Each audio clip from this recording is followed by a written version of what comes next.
بسم الله الرحمن الرحيم.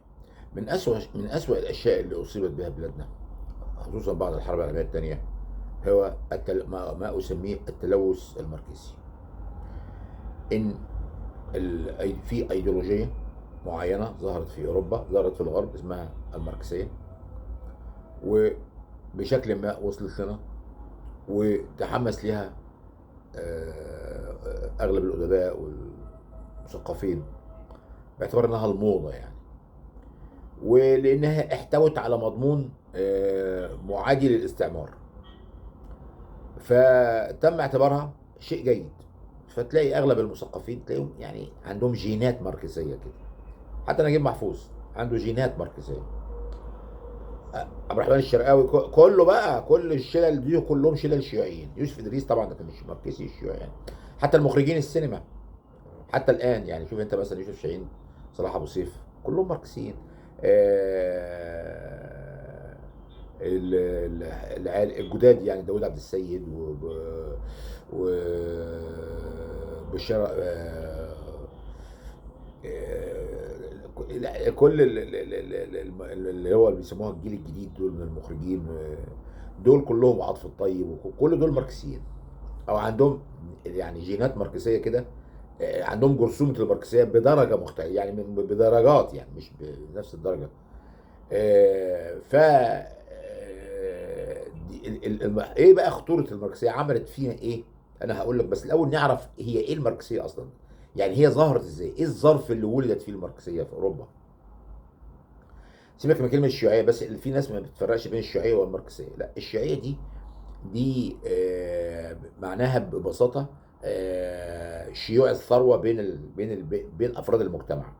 ودي موجوده في بعض القبائل البدائيه، وبقى حتى القبائل العربيه، يعني دي حاجه موجوده من فجر التاريخ يعني. لكن الماركسيه ما حاجه مختلفه. هم بيتقاطعوا في مناطق، لكن الماركسيه حاجه تانية. لذلك يجب ان لا نستخدم كلمه شيوعيه، نستخدم كلمه ماركسيه، هي ادق يعني للتعبير عن الحاله اللي بنتكلم عليها. هو ايه اللي حصل بالظبط، وايه حكايه الماركسيه دي يعني؟ اللي حصل في اوروبا في القرن ال 17 وال 18، في اكبر دولتين اللي هم فرنسا وانجلترا، حصل حاجه اسمها الثورات البرجوازيه. ايه الثورات البرجوازيه دي؟ ان المجتمعات الاوروبيه طوال 1000 سنه كانت عباره عن طبقتين فوق كده، اللي هم النبلاء. في نبلاء السيف ونبلاء الرداء. نبلاء السيف اللي هم الارستقراطيين والملكيين دول اصحاب الالقاب والضوقات دول نبلاء السيف، اللي هم مسموح لهم يمشوا في الشارع وشايلين سيف. عشان كده اسمهم نبلاء السيف. يعني هم في الاصل، دول في الاصل من 1000 سنه، اكتر من قبل كده ب 1000 سنه، كانوا هم الفرسان اللي كانوا بيحاربوا ضمن الجيوش الرومانيه. وبعدين ايه، كونوا نفسهم بقى بعد الرومان ما انتهوا، كونوا نفسهم طبقات ارستقراطيه وحكموا البلاد الغربيه. وكان في بقى معاهم نبلاء الرداء. ايه نبلاء الرداء؟ هم نبلاء بس ما بيشوفوش سيف. هم بيلبسوا رداء. الرداء ده اللي هو ايه؟ الرداء الديني، اللي هم الكهنوت، اللي هم اعضاء الكنيسه. مش القساوسه، فيه اللي هم الدرجه الاخيره دول ما بيعتبروش منهم، لكن يعني من اول بقى الرتب الكنسيه، يعني اسقف، كاردينال، مش عارف ايه، دول اللي هم النبلاء الرداء. والطبقتين دول كانوا متحالفين مع بعض، بيعملوا فيدباك مع بعض. كل واحد بيدي واحد حاجه، اديني حاجه، اديني حته، واديك حته، اديني. احنا الاثنين بنقسم التورته مع بعض، زي بالظبط الوهابيه واسره ال سعود في السعوديه، نفس النظريه. وزي زمان ايام ما كان الفراعنه متحالفين مع الكهنوت بتاع كهنه امون. كهنه امون والفراعنه بيشكلوا مع بعض ثنائي كده. ده نظام حكم معين، اللي هو التحالف ما بين الارستقراطي والكهنوت. فكان في اوروبا كان في الكهنوت المتحالف مع اللي هو المتحالف مع الطبقه الارستقراطيه. بيعملوا لبعض تغذيه مرتده. تغذيه مرتده يعني ايه؟ يعني اديني حته واديك حته. فالملكيين او الارستقراط قال لك ايه؟ الكنيسه معفيه من الضرائب. الكنيسه من حقها تحصل من الشعب بالاجبار العشور. الكنيسة من حقها تفرض رسوم على الزواج والعماد الميلاد والوفاه واي حاجه تقول. حتى لو واحد مات وعنده فلوس لازم يوصي بجزء منها للكنيسه. والكنيسه عندها املاك ضخمه جدا، وصلت في فرنسا بقى عندها تقريبا 20% من اراضي فرنسا كنيسه. معفيين بالضرايب. وبيعاملوا معامله النبلاء. في مقابل ايه؟ في مقابل ان الكنيسه قالت ان الملك ده بيحكم حكم الهي. يعني محدش يقدر يقول له انت بتعمل ايه وما تعملش ايه، لا يسأل عن شيء. ربنا اللي حاطه في المكان ده، وبالتالي مفيش حد يقول له انت عملت ايه وما عملتش ايه. ده قضاء ربنا، يعني حتى لو عمل اي ظلم ده تعتبرها كانها ايه، زلازل، براكين، اي حاجه طبيعيه ربنا ساعات بيها يعني ما هو الزلازل والبراكين والحاجات دي كلها والامراض والاوبئه دي حاجات جايه من عند ربنا برضو، ابتلاءات من عند ربنا. فبرضه الحاكم الظالم ده نوع من الابتلاءات الطبيعيه. يعني كل الحكايه تقول ربنا يهون، ربنا يخفف، ربنا وتصبر.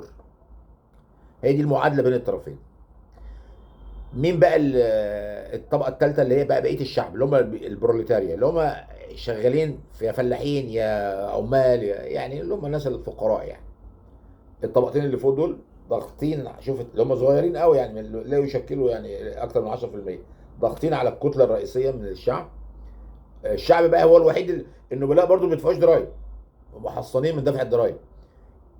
مين بقى اللي بيدفع ضرايب، ومين اللي بيموت في الحروب، ومين اللي بيشتغل من صباح من طلعت الشمس لحد بالليل، ومين اللي بيموت في الامراض؟ هم الطبقه الفلاحين البروليتاريا دول. ظلم شديد جدا.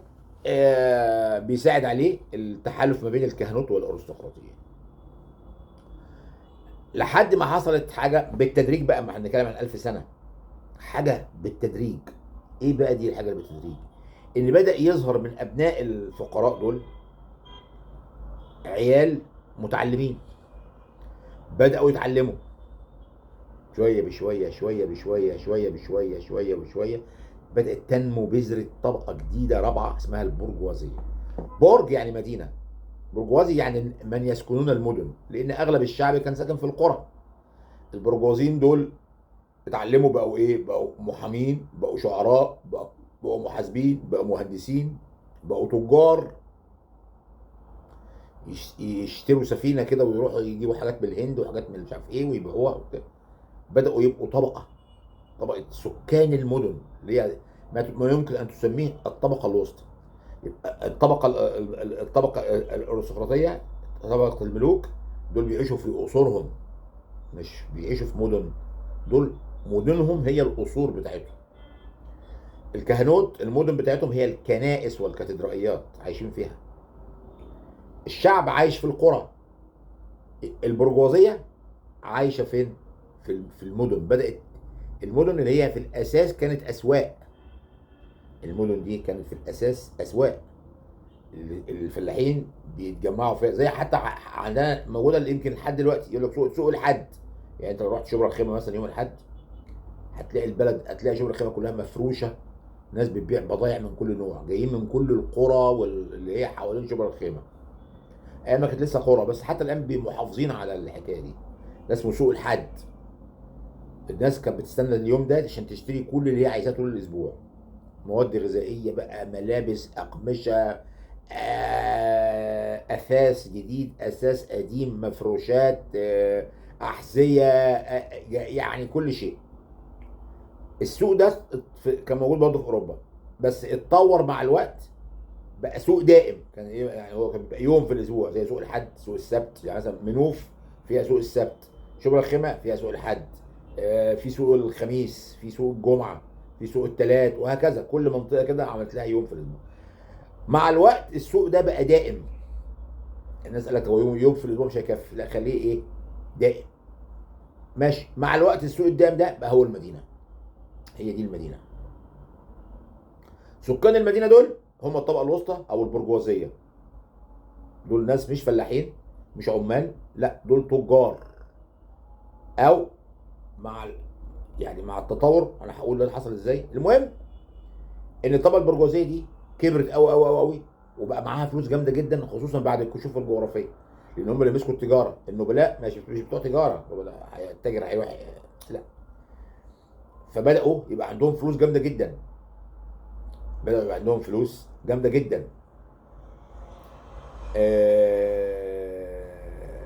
وبدأوا يبقوا متعلمين، بس حسوا ان هم مهمشين اجتماعيا، يعني ما لهمش وضع اجتماعي، مش نبلاء، بيتعاملوا معامله الايه الفلاحين. يعني وانا اتكلمت عن الحكايه دي قبل كده، ان اللي هي صرخه المراه الفرنسيه، واحده ست من الطبقه دي كانت غنيه جدا بس برجوازيه، مش معهاش لقب، فليها صديقه من الاسر من الارستقراطيين، فالصديقه دي عزمتها على العشاء في القصر بتاعها.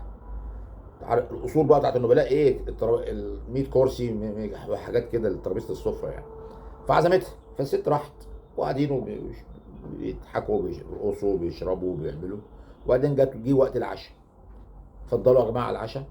هي الست كانت عازماها وعازمه اصحابها من النبلاء يعني. فالست قامت وقعدت، يعني الست قالت لها اتفضلي اجلسي هنا النبيله، فجلست. بعدين بصوا لقوا حاجه غريبه، بقيه النبلاء ما قعدوش، ما رضوش يقعدوا. فالست النبيله اللي هي عازمه الست دي قالت لهم ما تقعدوش ليه؟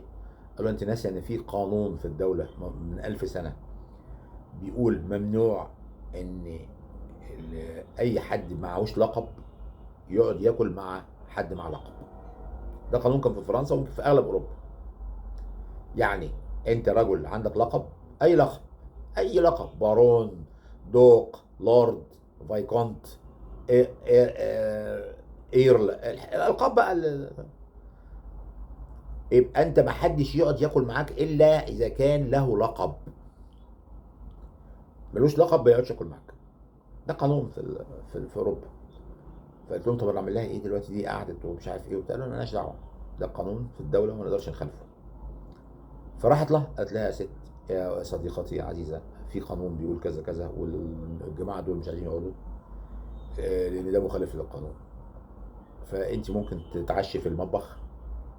الست دي طبعا سمعت الكلام ده، يعني صرخت صرخه هزت القصر. بيسموها المؤرخين صرخة المرأة الفرنسية أو صرخة الثورة الفرنسية. هي دي صرخة الثورة الفرنسية. خلاص الطبقة البرجوازية حست إن هي مع إنها أكتر طبقة بتفيد المجتمع، إن هم التجار، هم الصناع، هم الشعراء، هم الفلاسفة، هم الموسيقيين، هم الناس المهندسين، المحامين، المحاسبين، ولكن ما لهمش وضع اجتماعي. يعني ما يقدرش يقعد ياكل مع واحد نبيل، ما يقدرش يتجوز من اسره نبيله. عارفين نظريه فيلم رد قلبي؟ فيلم رد قلبي إيه الاشكال؟ الرحمن الشرقاوي ايه الاشكال؟ ان انت علي مش عشان هو ابن جنايني، لا، حتى لو كان علي ده ابن موظف برضه ما كانش الامير هيوافق يجوز بنته. الامير يجوز بنته لواحد من العيله فقط. يعني صعب جدا ان يوافق ان يجوز بنته لحد من غير اصحاب الالقاب. وانا فاكر بنت الفنان يوسف شعبان اللي هي مخلفها من واحده من الاسره المالكه، ده بعد 52، يعني كانت انتهت الملكيه وبتاع. هو حبها وقابلها في مش عارف فين مش عارف ايه وبتاع، وحبها جدا وراح تقدم لها. كان ابوها مش عارف ايه اسماعيل شيرين، كان وزير الحربيه السابق حاجه كده، فرفضوا جدا ومش عارف ايه وبتاع، والبنت اصرت والمهم فاضطروا يوافقوا لان الزمن اتغير. ولكن هي نفسها البنت بقى بتقول ان امي ما استحملتش يعني حياه ابويا، لان امي متعوده على حياه معينه ارستقراطيه، ويوسف شعبان من الشعب، فما استحملتش وطلبت منه الطلاق يعني. قعدت معاها 6 شهور بس ورجعت لاهلها تاني، لان ده زواج مستحيل بين طبقتين ليهم افكار واخلاقيات مختلفه، ليهم اسلوب حياه مختلف. برجوازي وارستقراطي مش ممكن يتجوزوا. يوسف شعبان برجوازي، الست اللي اتجوزها دي ارستقراطيه، ليهم طريقه في الحياه. مش معناه مش فكره ان هم بياكلوا حاجات غاليه، لا لا لا لا، مش دي الفكره خالص. في اسلوب كده، في داخل فيه عنصر النبل كده، وعنصر يعني الرقي كده والملكي، الشموخ الملكي كده. يعني حتى الملك ملكه الانسان يبقى، يعني اهم حاجه الطفل بيتربى على انه ابن ملك. انت ملك، لازم تكون قوي كده ومسيطر ومهيمن والناس كلها تخضع لك، يعني هي دي الفكره. البرجوازي لا، البرجوازي ابن سوق، هو تاجر بياع. هو المهم ان هو يخش عليك يبيع لك حاجه او يشتري منك حاجه، يعني تجاره. فطبعا دول مفهومين في الحياه مختلفين تماما. فقامت الثورات البرجوازيه الاول في انجلترا، وبعدها ب 100 سنه في فرنسا. وتم التخلص من الطبقتين دول بقى، اللي هم كانوا قرفنا دول، اللي هم الارستقراط والكهنوت. بيدلعوا بعض الاثنين وعايشين في الطراوه، ما يدفعوش ضرايب، مفيش حاجه خالص. لا لا، تم التخلص منهم. تم التخلص منهم ماديا بالقتل في فرنسا. هي رفعت شعار شنق اخر ملك بامعاء اخر قسيس. يعني دول الطبقتين اللي شالين البلد. في انجلترا حصلت بشكل مختلف. بالنسبه للملك تم اعدام الملك بس، لكن الابقاء على الارستقراطيه، بس بشرط ان انتوا يعني تملكوا ولا تحكموا. الارستقراطي عنصر شرفي بس كده، للزينه للديكور، عشان المجتمع كده يبقى فيه سلطه عليا الناس تحترمها. ما هو ده من عيوب اسقاط الملكيه في مصر، ما يبقاش فيه احترام. الملك، ولو ان الفاروق ما كانش ملك يعني بالشكل ده، لانه كان مهزأ يقعد في كباريهات وبتاع، يعني كان مهزأ لان اللي حواليه بوظوه يعني. وما لقاش حد كبير. ومن اسوأ الاشياء اللي حصلت ان هو ما كانش المفروض يحكم، انه كان لسه سنه ما وصلش للسن الحكم 18 سنه. هما تحايلوا وقالوا لا ده بالهجري ومش بالهجري. المهم كان المفروض اللي يحكم الامير محمد علي، ده كان راجل اكبر اعضاء الاسره سنا وراجل حكيم وعاقل. كان المفروض هو اللي يحكم، لان الملكيه ليها ميزه برضه، ميزه اخلاقيه كده، بتدي سمو ملك كده. شوف في انجلترا كده الملكه او الملك تلاقيه كده فيه سمو كده، وفي بيدي للناس كده انبهار كده، وبيدي عراقه للبلد والشعب.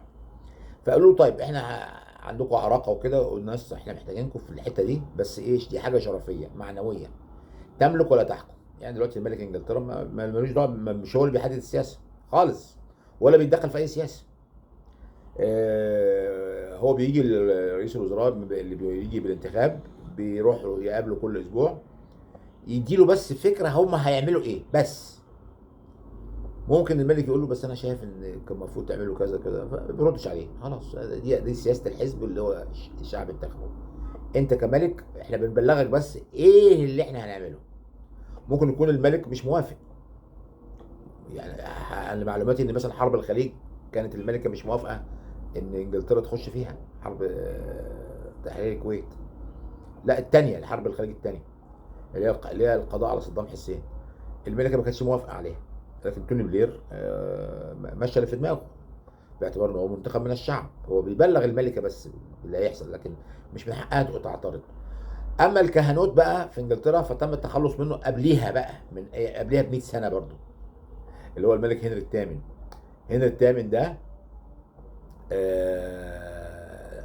لغى الكنيسه الكاثوليكيه خالص في انجلترا، وفصلوا، قال لهم فصلوا لي دين على قدي وعلى قد انجلترا كده، دين خاص بينا.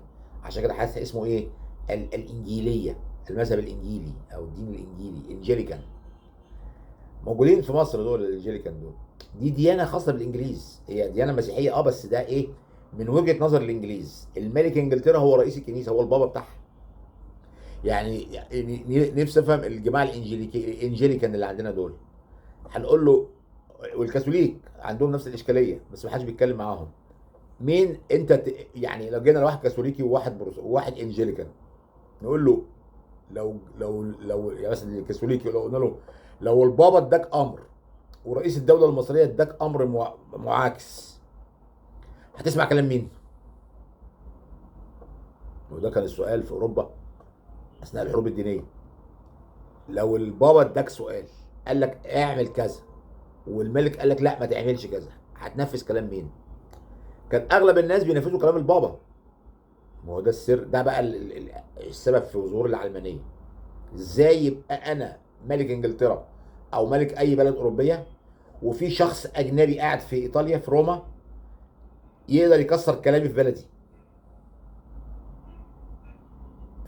هنري الثامن ده لما جه يعمل محاكمات كان بيسال السؤال ده لكل اللي بيحاكمهم، اللي هم رفضوا الدين بتاعه الانجيليكان ده: انت ولاءك لمين اولا، للملك ولا للبابا؟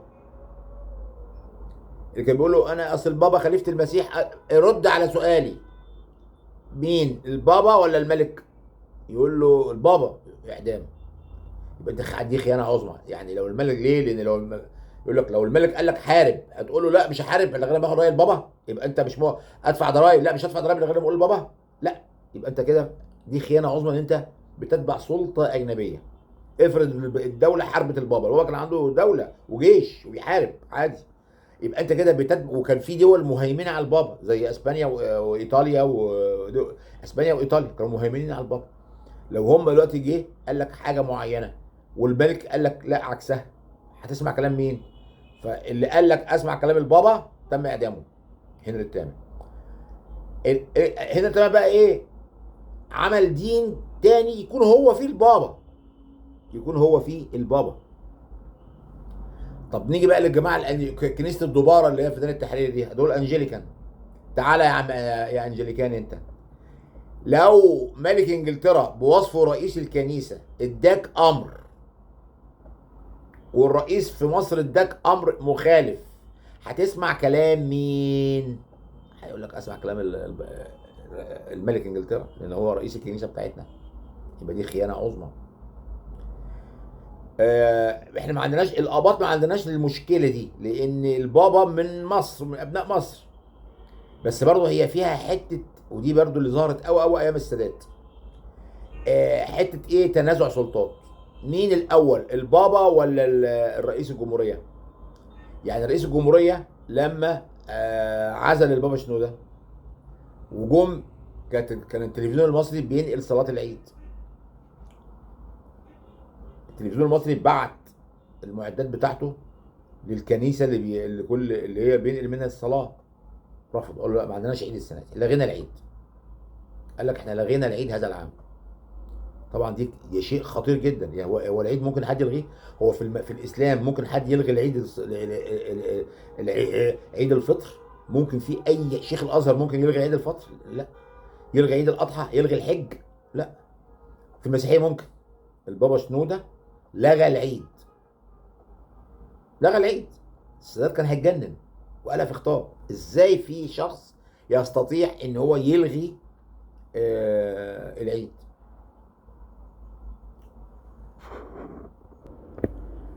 ازاي في شخص يقدر يلغي العيد؟ كانت موجوده في اوروبا. ف هنري الثامن قبل الثوره البرجوازيه بثوره كرومويل بحوالي 100 سنه لغى الموضوع الكنيسه وبقى هو الملك. اصبح رجال الدين دول موظفين في الدوله، موظفين في الدوله زي عندنا. ائمه المساجد دول موظفين في الدوله، زي القضاه موظفين في الدوله. ما دام بتاخد مرتبك من الدوله، ما تقوليش استقلال القضاء ولا استقلال الازهر ولا استقلال الاوقاف ولا الكلام ده. ما دام بتمد ايدك اول الشهر لمرتب جاي لك من الدوله، انت لست مستقلا. نقطه من اول السطر. طيب، اتلغوا الطبقتين بشكل او باخر، وانفرضت بالحكم ايه بقى؟ الطبقه البرجوازيه، اللي هم التجار والست اللي صرخت دي وزمايلها في كل اوروبا، انفرضوا بالحكم. اما انفرضوا بالحكم، في طبقه طبعا ميته اللي هي البروليتاريا، ما اختلفش وضعها كتير زي ما هي. لكن البرجوازيين بقى مسكوا هم الحكم عن طريق الديمقراطيه، وتوغلوا بقى في التجاره، وتوسعوا في التجاره، وتوسعوا في الصناعه. ما بقاش عندهم قيود بقى خلاص. و حصل لهم تحول وتحور بقى، تحور داخلي وخارجي. تحور داخلي، هم تحولوا من برجوازيه، شويه تجار كده في الاسواق بيبيعوا مش عارف ايه، لا، الى راسماليه. وده فرق كبير بين البرجوازيه والراسماليه. البرجوازي تاجر يبيع ويشتري وبتاع، لا، الراسمالي ده معاه فلوس بيقدر يوظفها عشان تجيب فلوس كتير جدا على حساب المجتمع كله. يعني انا لسه ساويرس على تويتر، واحد بيقول له هو انت شايل واحد زيك ممكن يشيل هموم الوطن؟ قال له طبعا، انت ازاي تفهمش حاجه بقى؟ ده انا اكتر حاجه عندي هموم الوطن. فانا رديت عليه وقلت له الكلام ده كلام مش صحيح. انت راسمالي، انت ليك وطن واحد، وطنك هو المال. الراسمالي وطنه هو المال. وطنك هو المال فقط لا غير. انت ممكن تدوس على كل القيم. الرأسمالي ممكن يبيع امه في السوق لو هتجيب فلوس. وفي الخارج عملوا ايه؟ تحولوا الى الاستعمار. يعني البرجوازيه اللي انتصرت في الحروب في الثورات البرجوازيه في الداخل تحولت يعني تحورت كده الى بقت رأسماليه. يعني ناس معاهم فلوس بيصطادوا الارباح من اي حاجه، ان شاء الله يبيعوا الهواء، يعملوا مصانع، يعملوا مش عارف ايه، يعملوا اي حاجه، بنوك بتاع، استغلوا الناس وعملوا مصانع. ظهرت بقى الثوره الصناعيه، فالمصانع دي عايزه تتوسع باستمرار. يعني اللي بيفتح مصنع صغير كده او ورشه عايز بكره يخليها اكبر اكبر، يفتح فرع هنا اثنين ثلاثه. الرأسمالية بطبيعتها بتتمدد زي الورم. ف طب المصانع دي محتاجه مواد خام. يعني مصنع نسيج صغير عايز يبقى مصنع كبير. طب ما احنا محتاجين قطن. اه، نستعمر الهند ونحولها لمزرعه قطن، ونستعمر مصر ونحولها لمزرعه قطن، ونسيطر على قناه السويس ونحولها الى ممر للسفن بتاعتنا اللي رايحه جايه من الهند، تجيب البضائع من الهند، تجيب المواد الخام والبهارات وترجع بالحاجات دي مصنعه تبيعها الهنود وتكسب 1000% ولا حاجه. نفس الكلام في مصر بس على سكيل اصغر شويه من الهند. يعني الهند مثلا فيها 90 مليون فدان، مصر كان فيها بالكثير قوي 5 مليون فدان. ف مصر بقت هند مصغره، شغلتها في الحياه تنتج القطن للفلاحين وتقعد كده ايه عمال بمبوطيه عند قناه السويس، السفن رايحه وجايه، يبيعوا لهم حاجات، شويه سجاير، شويه مش عارف ايه، اديني سجاير وابعت لك شويه اكل، شويه يعني بمبوطيه. بقينا شعب من المنبوطيه. فيبقى من الداخل اصبحت رأسمالية متوحشة، ومن الخارج اصبحت استعمار متوحش. هنا بقى الكنيسة رجعت تاني ايه، عارف المثل بيقول ايه، دي ولو علقوا فيه قلب. الكنيسة ساعدت هذه التوجهات. الاول كانت هي بتقول لك ان الملك ده الهي من عند ربنا. بيرجعوا بقى يقولوا ايه ان الرأسمالي برضو ده الهي من عند ربنا، ده ربنا اللي اداله الثروه. انت زعلان ليه؟ الكنيسه ما شاء الله يعني بص، اللي جوز امي يقول له يا عمي مع القوي. الكنيسه المسيحيه للاسف الشديد، الدين المسيحي اللي اخترعه او اللي هو عمله بشكله الحالي هو الامبراطور قسطنطين. هو كان عايز ديانه تساعده في توحيد ووحده الامبراطوريه والمبادئ اللي هو عايزها، ومش عايز تمردات ومش عايز ثورات ومش عايز انفصال. فنشر المسيحيه بالسيف في كل الدوله الرومانيه بما فيها مصر. ده ثابت تاريخيا، احنا مش بنألف، ثابت تاريخيا. الامبراطور سيوريسيوس سنه 382 ميلاديه بعد المسيح بحوالي 400 سنه اصدر قرار باغلاق كل المعابد المصريه القديمه، الغاء كل الديانات اللي بيعبدها الشعب المصري، اتون وامون ورع وايزيس واوزوريس، كل ده اتلغى، اتقفل.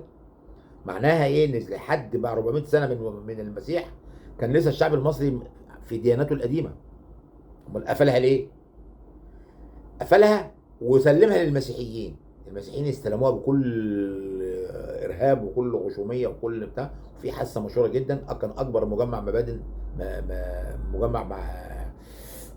مجمع معابد في السيرابيوم دي تقريبا في البدرشين اللي هي كانت منف القديمه.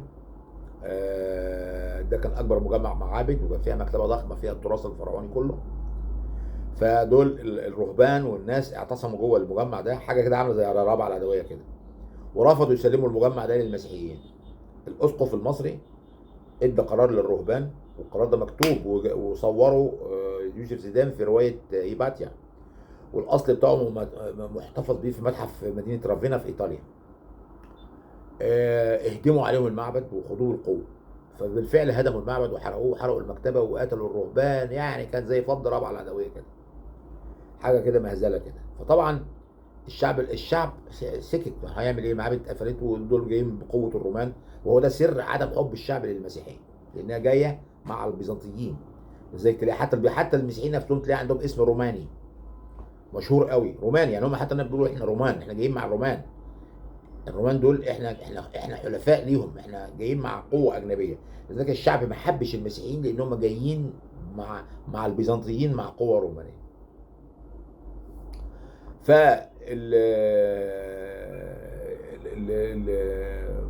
زي ما قلت ان ف وبالدليل يعني حتى يعني المسيحيين في مصر او الكنيسه في مصر بتروج لنظريه ان مصر كانت مسيحيه.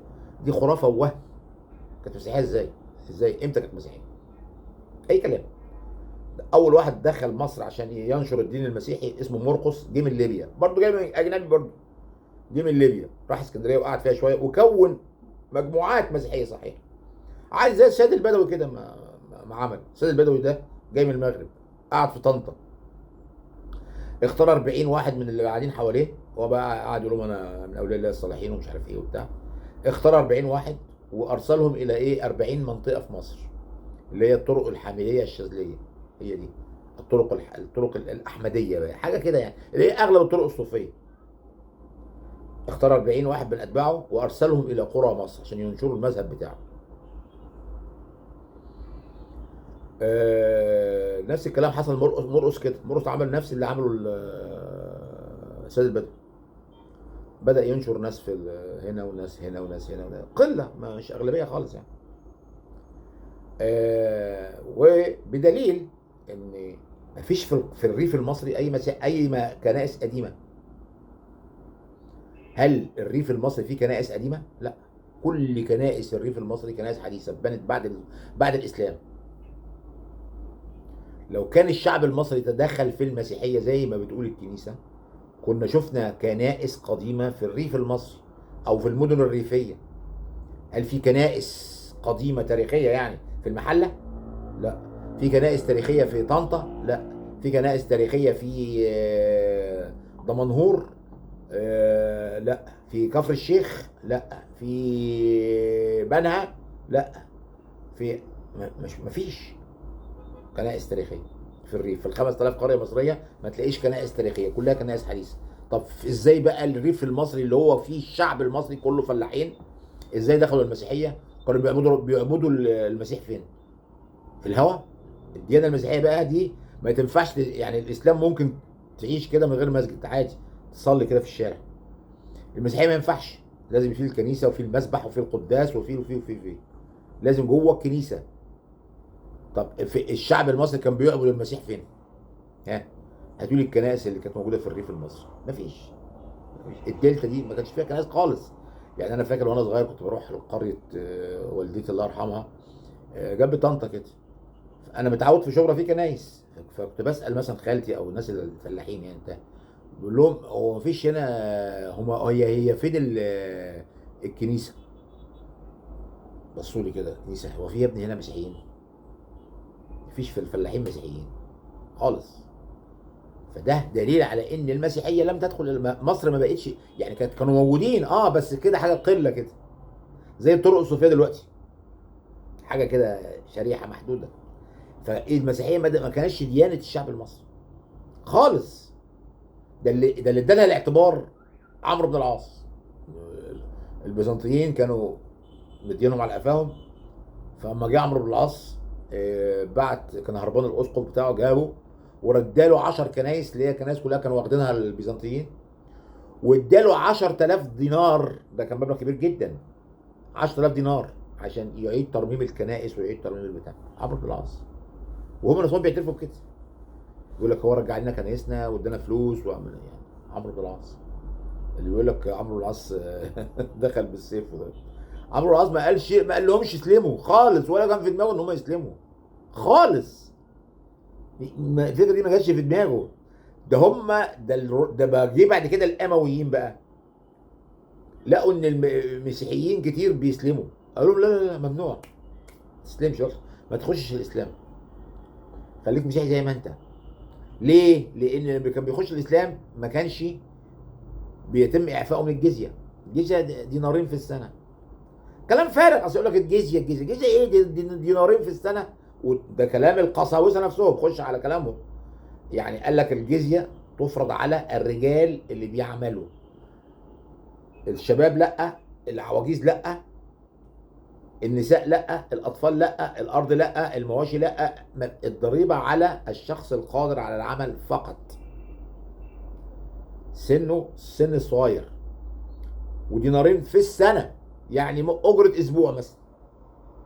مقابل ايه؟ مش كده، ده اتاوه، مقابل ان هو يعني مش هيخش الجيش، اللي هي فضلت موجوده لحد وقت قريب، اللي هي البدليه. يعني انت يا مسيحي، احنا الجيش ده بيحارب في سبيل الاسلام، بينشر الاسلام او بيدعو الى الاسلام او جيش اسلامي. احنا مش عايزين نحرجك ونقول لك تعالى حارب معانا، مع ان الرومان كانوا بيعملوش كده. سر قوه الرومان الرهيبه اللي خلتهم ينشئوا الامبراطوريه الرهيبه دي، هو انهم كانوا بيفرضوا على البلد اللي يخشوه ان جزء من الشباب يتم تجنيده في الجيش الروماني بالاجبار كده، بالاجبار. دي اديتهم ميزه ان بقى عندهم عدد لا نهائي من الجنود، يقدر يجيب، يخش اسبانيا واحتل اسبانيا، يجيب الشباب في القريه، يخشوا على اي قريه، فين الشباب؟ ياخدوا من الشباب، ياخدوا، يجمع الوف الناس، يعمل لهم جيش فيلق، يلا حارب مع الرومان. ما يقدرش ما يحاربش، كان منتهى القسوه، كان يتم اعدامه لو تقاعس وما حاربش، يحطوه في الصفوف الاماميه ويمسك ربع ويمسك كده، لو ما حاربش يموتوه، لازم يحارب، مضطر يحارب. والحكايه دي ظهرت في حاجه لما جم الرومان دول يحتلوا اليونان. كان في قائد عسكري عبقري هناك في اليونان، الرومان يبعتوا جيش، فالقائد العسكري ده يقوم هازم الجيش، يجروا. اتنين يبعتوا جيش تاني بعدها بكام سنه، يقوم هازمهم تاني مره، يبعت جيش تالت مره اتهزموا، رابع مره اتهزموا. لما جم بقى خامس مره، الراجل اليوناني ده قال لهم السلام عليكم انا ماشي. ليه؟ لانه كل ما معركه بينتصر فيها بيخسر جزء من جنوده، ما يقدرش يعوضهم. هيعوضهم ازاي؟ يقدر يعوضهم بقى بعد 5 سنين 10 سنين، لكن هيعوضهم ازاي بعد سنه ولا 6 شهور ولا الكلام ده؟ ما يقدرش، هيجيب منين؟ هو خد خلاص الاشخاص القادرين على الحرب. بص لقى جيشه الاربع حروب دول ضيعوا ثلاث ارباع الجيش بتاعه ومش قادر يعوض. انما الرومان جايين بجيش اكبر، كل مره يجوا جيش اكبر واكبر واكبر. الله، بيجيبوها منين؟ من البلاد اللي هم محتلينها، بيفرضوا عليها ان الشباب يشتغلوا في الجيش، الجنود في الجيش الروماني. فانت يا عمرو بن العاص ما عملش كده مع المسيحيين، كان ممكن يعمل كده، يقول لهم خلاص مش هاخد جزيه، تعالوا اتفضلوا حاربوا معانا. انتوا قاعدين في بلد مش هتحاربوا مع الجيش بتاعها؟ مش في عدو اللي احنا حررنا لكم منه اللي هو البيزنطيين؟ طب ما هيرجعوا لكم تاني، يبقى هنحاربهم، تعالوا حاربوا معانا.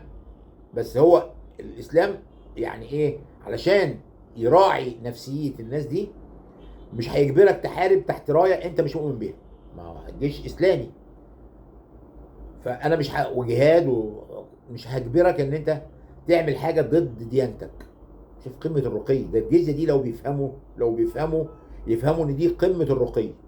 انا بعفيك من الاحراج وان انت تحارب وتموت وتتقتل. انا هتدفع جزيه مرتب اسبوع كده ولا حاجه،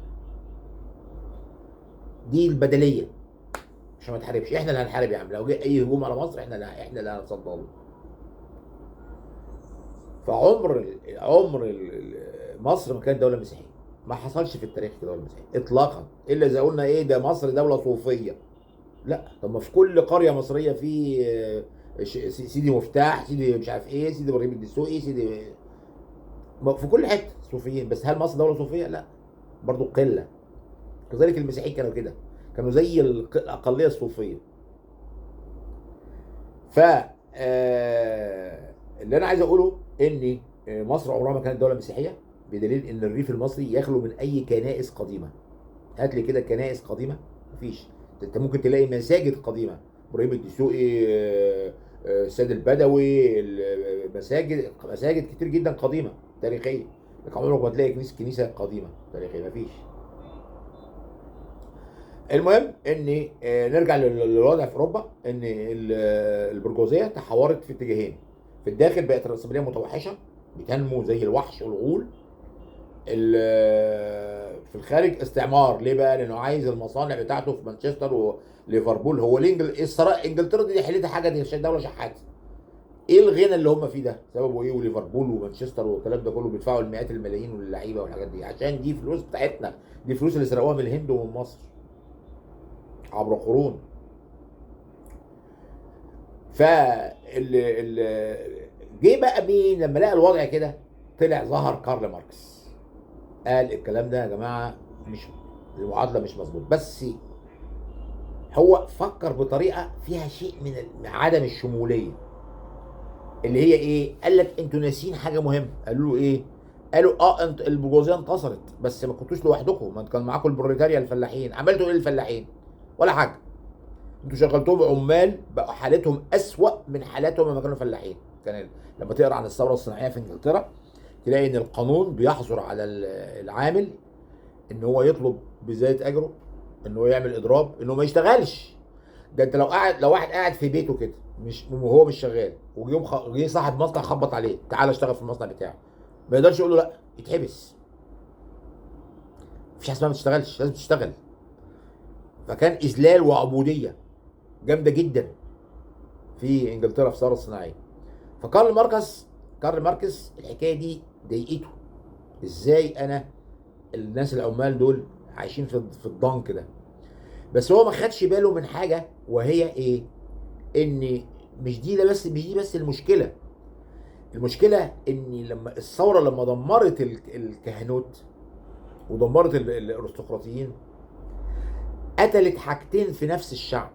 قتلت المنظومه الاخلاقيه، لان الكنيسه مهما كان برضو كان بيبقى ليها بتدي للناس حاجه روحانيه كده، والمبادئ والقيم والبتاع. فاصبحت تجاره، كام وكام، هكسب منك كام كده. وكذلك الارستقراطيه كانت بتدي للناس النبل، فارس، انت فارس يعني شجاع، ملك، ابناء ملك، ابناء الملوك شجاع. فلما احنا دمرناهم دول اصبح الشعب لا عنده اخلاق ولا عنده نبل، فاصبحوا زي الحيوانات. دي ما خدش باله منها كارل ماركس، بل ان هو ايه؟ استمرأها الحكايه دي. هو قال لك ان العمال يعني المفروض هم اللي يقودوا الدوله مش البرجوازيه. البرجوازيه دي اساءت استخدام نتائج الثورات البرجوازيه في فرنسا والمانيا واوروبا كلها. لازم البروليتاريا هي اللي تمسك البلاد دي، مش البرجوازيين. العمال، لذلك قال لك يا عمال العالم التحت. لكن هو هنا ما خدش باله من ان انت كده بتهدم المنظومه القيميه في المجتمع. لذلك المجتمعات الاوروبيه الغربيه تنبهت لهذا العيب، وما حدش بقى شيوعي. بقت حاجه بسيطه قوي يعني، ما فيش اي دوله غربيه بقت شيوعيه. الشيوعيه انتشرت فين؟ في روسيا، في الصين. لكن ما فيش اي دوله. انجلترا اللي هي المفروض الثوره، المفروض يعني كارل ماركس الف في الكتاب ده بتاعه راس المال عن انجلترا. انجلترا عمرها ما كانت شيوعيه ولا هتبقى شيوعيه. ليه؟ لان الانجليز فاهمين ان كارل ماركس جاي بكلام مشوه. ايه عايز البروليتاريا هي اللي تقود؟ ازاي يعني؟ وكمان دخل في صدام مع الدين. قال لك الدين بيخدر العمال دول وبيخليهم يتحملوا اللي الحياه والظلم. فانت ايه؟ دمر الدين. لذلك قال ايه؟ نقد الدين مقدم على كل نقد. طبعا راحوا روسيا، دمروا روسيا، دمروا الدين في روسيا، ودمروا الدين في الصين. والمجاعات والمجازر اللي عملها ستالين، ويعني المهازل اللي اتعملت الشيوعيه تسببت في كوارث في الصين وروسيا واوروبا الشرقيه. نيجي بقى لنقطه ان هم جم بقى عندنا، بس ده حديث تاني بقى، لان ايه؟ كفايه كده. السلام عليكم ورحمه الله. هنكمل بعدين على التلوث الماركسي في مصر. السلام عليكم ورحمه الله وبركاته.